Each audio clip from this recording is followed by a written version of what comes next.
Alors, je voudrais revenir sur la notion de domesticité, qui me paraît essentielle. Étymologiquement, le mot domesticité renvoie à domus, c'est-à-dire à la maison. C'est des gens qui font partie de votre environnement immédiat.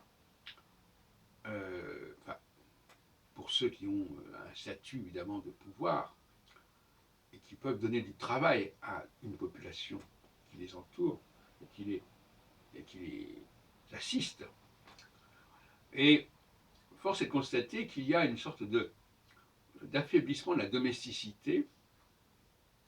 Mais par exemple, le secrétaire, un écrivain, par exemple, l'assistant d'un peintre est un domestique. Il faut quand même dire les choses comme elles sont. Et le développement des machines, de l'électroménager, de l'électronique, de l'informatique, a considérablement porté atteinte à cette domesticité, ce qui a créé du chômage, ce qui a créé une sorte d'exode de la domesticité vers d'autres domaines, plus ou moins bien lotis. Parce que vous savez qu'aujourd'hui, on sait très bien que le premier chômage est un point essentiel. Et à mon avis, il faut restaurer cette domesticité. En tout cas, dans le domaine de la création, de l'écriture, de toutes sortes. De façon à ce que cette domesticité, justement, soit l'interface entre le chercheur, le créateur et la machine. Et ça reste un tabou fondamental, mais aussi qui a une fonctionnalité intéressante. La domesticité, justement, elle est l'interface. Ce qui veut dire que le créateur ne doit pas essayer de remplacer cette domesticité par ses propres activités ou par le recours à la machine. Il doit faire appel à des domestiques, au sens où je l'ai entendu tout à l'heure, qui sont payés par la personne elle-même ou par l'État, parce qu'on pourrait imaginer effectivement des gens qui sont payés par l'État, par la communauté, mais qui sont affectés au service de tel et tel chercheur et tel créateur, qui n'aura donc pas à les payer.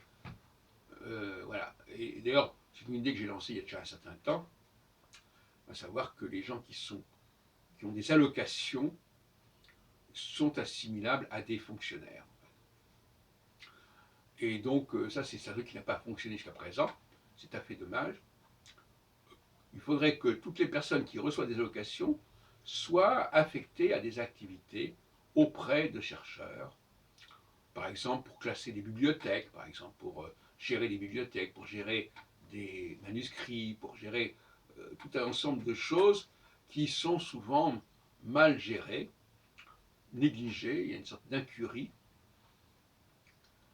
Et il est dommage que l'État dépense autant d'argent, on sait à quel point il en dépense, pour les questions sociales, et que le social ne soit pas connecté aux professionnels par le biais justement de cette domesticité.